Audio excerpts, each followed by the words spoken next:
జగన్ మీడియాకు, వైసీపీ కూలి మీడియాకు వందల కోట్లను ప్రభుత్వ ప్రకటనల రూపంలో దోచిపెట్టిన వ్యవహారంపై సమాచార పౌర సంబంధాల మాజీ కమిషనర్ తుమ్మా విజయ్ కుమార్ రెడ్డిని ఏసీబీ అధికారులు వరుసగా రెండో రోజు సుదీర్ఘంగా విచారించారు.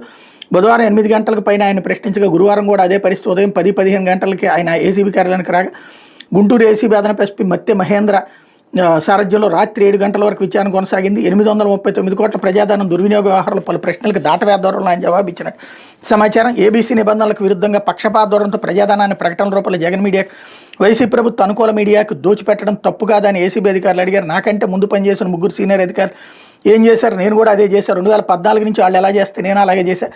వాళ్ళ తప్పైతే నాది కూడా తప్పే, అసలు అలా చేయడం తప్పని నాకు తెలియదని ఆయన చెప్పడంతో ఏసీబీ అధికారులు విస్మయానికి గురయ్యారన్నటువంటి వార్తనే ఎలిటిస్. ఇందులో విస్మయానికి గురవ్వాల్సింది ఏంది? ఈ 2014-19 మధ్యలో ఆంధ్రజ్యోతి సర్క్యులేషన్ ఎంత, వాళ్ళకి ఇచ్చిన అడ్వర్టైజ్మెంట్ ఎంత, సాక్షికి ఎందుకు ఇవ్వలేదు అప్పుడు? అదే సందర్భంలో ఇప్పుడు జరుగుతున్నది అదే.